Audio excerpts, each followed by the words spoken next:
এই মুহূর্তে যারা একা আছো, জানালা বন্ধ আছে তো?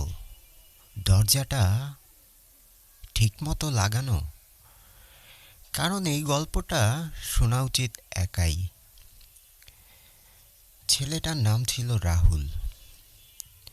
খুব সাধারণ একটা ছেলে, নিরিবিলি স্বভাব, কারো সাথে বেশি কথা বলতো না। সে থাকতো শহরের বাইরে, পুরনো একটা বাড়িতে। লোকেরা বলতো ওই বাড়িতে নাকি কিছু একটা আছে। রাহুল হাসতো, সে এসব বিশ্বাস করতো না। প্রতিদিন ঠিক রাত ৩:১৭ রাহুলের ঘুম ভেঙে যেত, কারণ ঘরের ভেতর সে শ্বাসের শব্দ শুনত। কিন্তু সেটা তার নিজের শ্বাস না,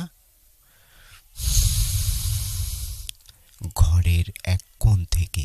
এক রাতে স্পষ্ট করে শুনল, রাহুল এই নামে তাকে কেউ ডাকে না, কেউ জানেই না এই নামটা।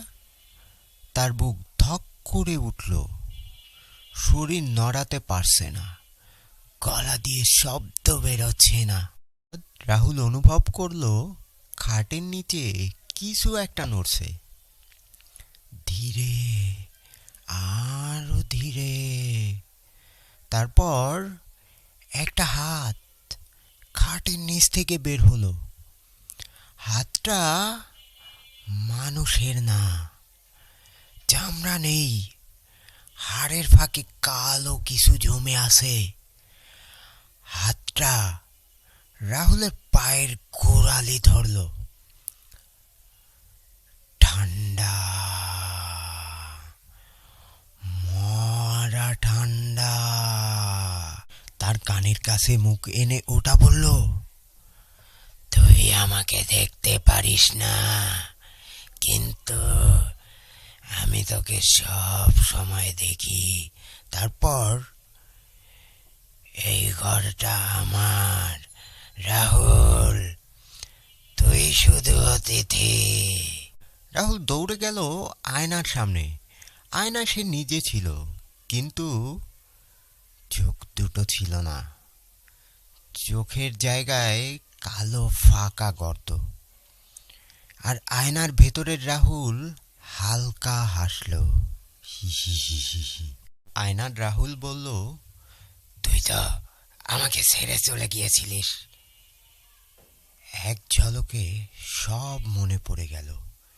এই ঘরেই বছর কয়েক আগে রাহুল আত্মহত্যা করেছিল। আর যে রাহুল আজ বেঁচে আছে, সে আসলে পালিয়ে যাওয়া স্মৃতি। হঠাৎ করে লাইটটা বন্ধ হয়ে গেল, অন্ধকার নেমে এলো। শেষবারের মতো কণ্ঠস্বরটা বলল, এবার তুই থাকবি এখানে, আমি আবার বাঁচব। পরদিন সকালে একটা ছেলেকে অচেতন অবস্থায় পাওয়া যায়।